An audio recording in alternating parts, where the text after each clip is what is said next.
오늘 말씀은 아주 분명하게 시작합니다. 하나님의 뜻은 이것이니 너희의 거룩함이라. 하나님의 뜻은 이것이니 너희가 거룩함이라. 우리가 거룩하게 됨이 하나님의 뜻이라고 합니다. 하나님의 뜻을 찾는 우리에게 성경은 구체적으로 하나님의 뜻을 보여주십니다. 먼저 우리가 하나님의 뜻을 알기 위해서는 하나님의 자녀가 되어야 한다는 것을 봤습니다. 그래서 하나님의 자녀가 될 때 하나님은 자녀의 삶을 하나님의 뜻으로 인도해 주신다는 걸 봤어요. 그리고 하나님은 우리가 그 뜻대로 살아갈 수 있도록 성령님을 부어주신다. 그래서 성령님은 우리가 예수님을 믿고 영접할 때 우리와 함께 하심으로 우리의 인생의 걸음을 구체적으로 인도하시고 지혜를 주시고 분별케 하시고 또 그 뜻대로 살아갈 힘을 주시는 그러한 놀라우신 분이시다라고 하는 걸 보았습니다. 오늘은 바로 그 성령님께서 우리에게 행하시는 그러한 귀한 일이 있는데 그것은 우리가 거룩해지는 것이다. 거룩한 삶을 사는 것이다 라고 말씀은 분명하게 기록하고 있습니다. 거룩함이라고 하는 것은 순결함이라고도 말할 수 있습니다. 오늘 본문은 하나님이 우리에게 기대하시는 것이 무엇인지 구체적으로 말씀하고 있습니다. 그러면서 그 안에 몇 가지 내용을 제시하는데요. 첫째로 음란함을 멀리하는 것입니다. 음란함을 멀리한다고 하는 것은 성적인 죄를 멀리하는 것입니다. 이 말은 성 자체를 피하라는 말씀은 아니죠. 성적인 죄를 피하라고 하는 겁니다. 잘못되고 음란한 행동을 하지 말아야 한다는 것이죠. 성은 하나님이 만드신 또 허락하신 것이기 때문에 좋은 것이고 또 거룩한 것입니다. 그러나 중요한 것은 하나님의 뜻 안에서 사용이 되어야 하는 것입니다. 성적인 부정에 빠지지 말아야 하는 것이죠. 만약 성적인 부정함에 빠져 있으면서 하나님 저에게 하나님의 뜻을 보여주세요 라고 말한다면 이것은 말이 안 되는 겁니다. 하나님의 뜻은 우리가 거룩함을 입는 것이면서 그것은 또한 음란함을 멀리하는 것이기 때문입니다. 이것은 아주 간단한 것입니다. 우리는 성적인 부도덕함을 우리 삶에서 제거하고 멀리해야만 하는 것입니다. 왜냐하면 우리의 삶은 하나님의 자녀로 거룩하게 드려지기 때문입니다. 여기에는 우리 어린이들도 있고 학생들도 많이 있습니다.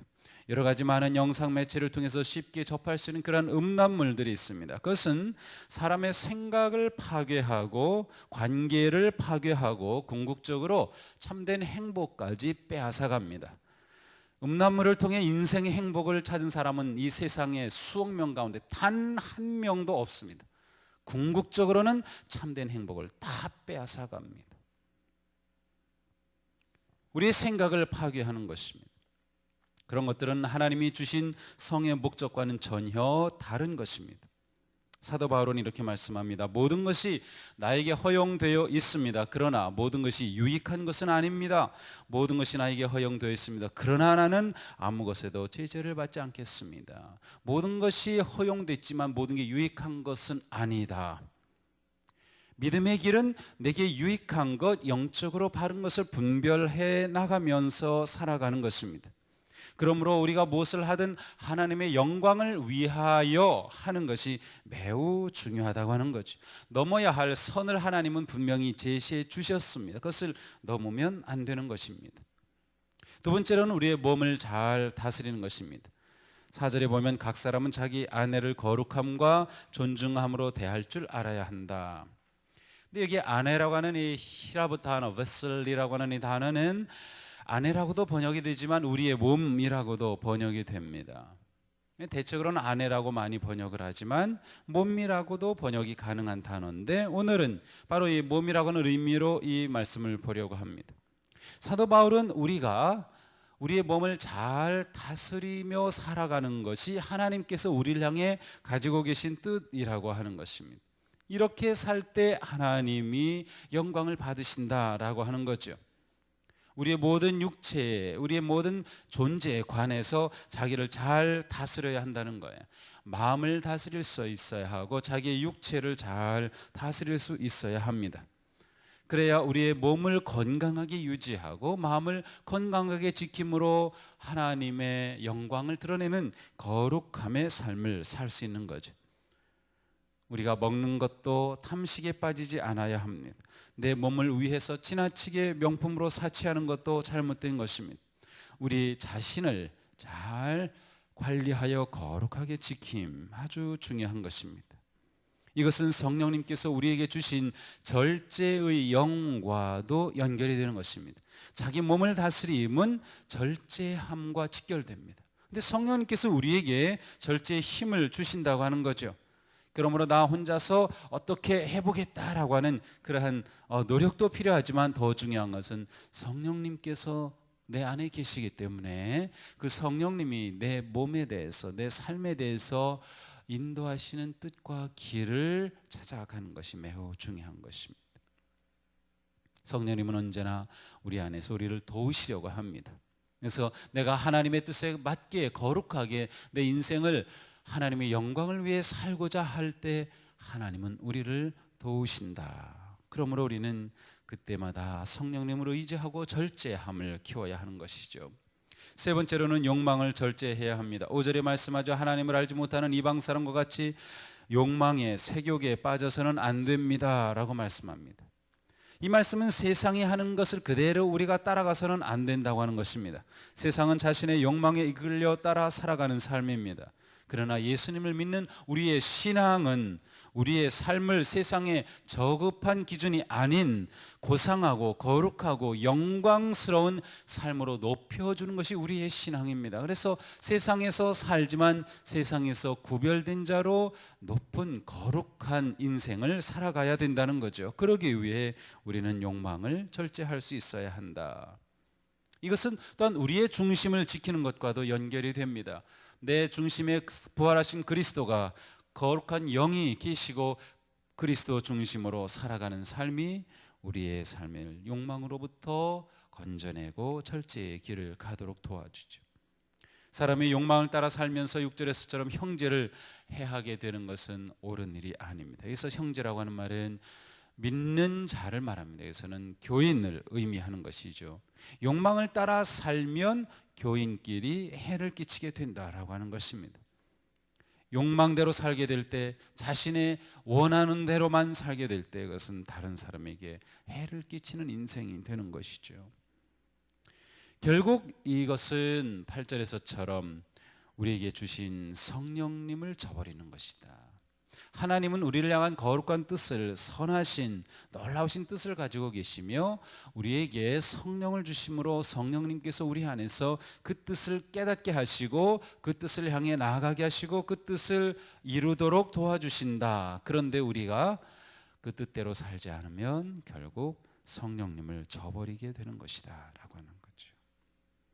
성령님은 말 그대로 거룩하신 영이잖아요. 그러므로 우리의 삶이 거룩하신 영이 거하시고 거룩하신 영에 따라 살아갈 때 우리의 삶이 거룩해지고 거룩한 삶이 하나님께 영광을 돌리는 것이 됩니다.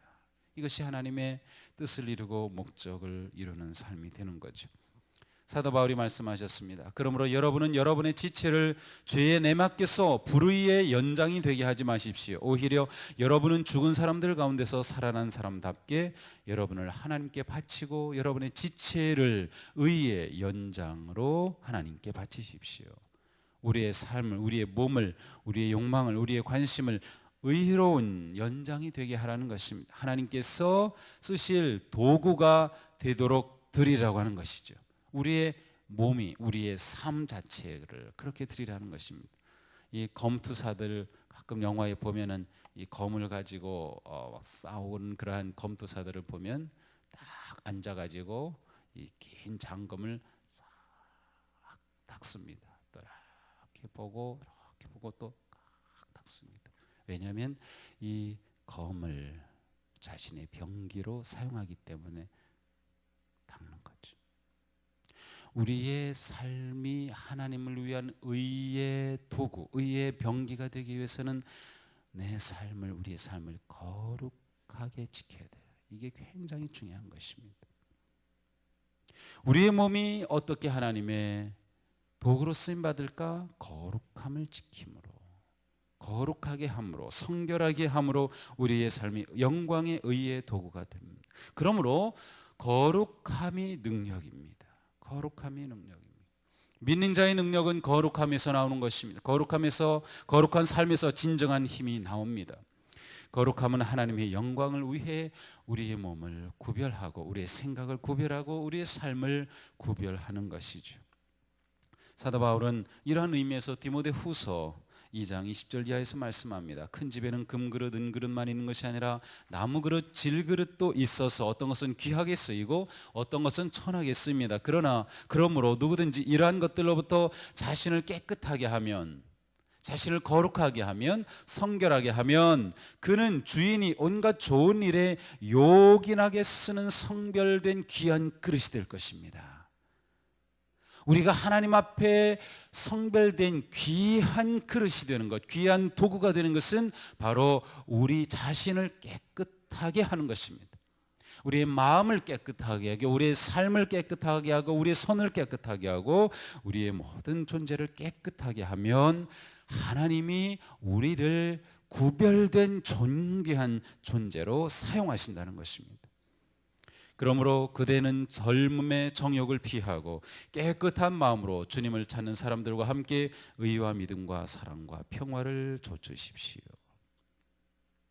하나님의 뜻은 분명합니다. 우리가 거룩하게 살아가는 것입니다. 그렇게 해야 하나님의 의의 도구가 되기 때문입니다. 연장이라고 하는 것은 항상 옆에 있는 것입니다. 그래서 옆에서 있으면 금방 들어서 사용하죠. 뭐 차고 다니기도 하고, 뭐 공부하는 분들, 책 읽는 분들은 또 뭐 필기하는 분들은 이 필기 도구가 연장이잖아요. 그러니까 몸에 늘 지니고 있으면서 필요할 때 얼른 빼서 쓰고 기록하고 하죠. 그것처럼 우리가 하나님의 의의 도구 연장이라는 것은 늘 하나님께서 쓰시고자 할 때 바로 거기에 준비되는 겁니다. 그런데 준비되는 것은 깨끗할 때 준비되는 거예요. 아무리 금그릇, 은그릇, 뭐 온갖 비싼 그릇이 있다 하더라도 설거지 되지 않은 채 그냥 있으면 아무리 귀한 그릇이라도 거기에다가 음식을 담아 대접할 사람은 한 사람도 없을 겁니다. 하나님은 깨끗한 그릇으로 살기를 원하신다. 우리는 거룩함으로 부름을 받은 존재들이다. 이것이 하나님의 놀라운 뜻이죠. 그러므로 우리는 우리의 모든 것을 거룩하게 구별된 성별된 삶을 살아야 합니다. 더 나아가서 우리는 우리의 자녀들이 거룩하기를 위해서 기도하면서 가르쳐야 합니다. 욥기 1장 5절에 보니까 동방의 의로운 사람인 욥에 관해 이와 같은 기록이 나옵니다. 잔치가 끝난 다음 날이면 욥은 의뢰히 아침에 일찍 일어나서 자식들을 생각하면서 그들을 깨끗하게 하려고 자식의 수대로 일일이 번제를 드렸다. 자식 가운데서 어느 하나도 알지 못하는 사이에라도 하나님을 저주하고 죄를 지었을 수도 있다고 생각하여 잔치가 끝나고 난 뒤에는 늘 그렇게 하였다. 욥은 모든 일에 늘 이렇게 신중하였다. 욥기 1장 5절의 말씀이에요. 욥은 자녀들이 거룩하게 되기 위해서 이렇게 신경을 썼어요. 자녀들끼리 모여서 잔치를 하고 난 다음에 혹시 이 아이들이 하나님을 잘못 생각하지 않았을까, 하나님을 욕되게 하지 않았을까, 더럽힌 것이 있지 않을까 해서 하나이 하나이마다 따로 제물을 드리며 하나님께 예배했다. 하나이 하나이마다 기도로 거룩한 삶을 위해 나아가는 부모.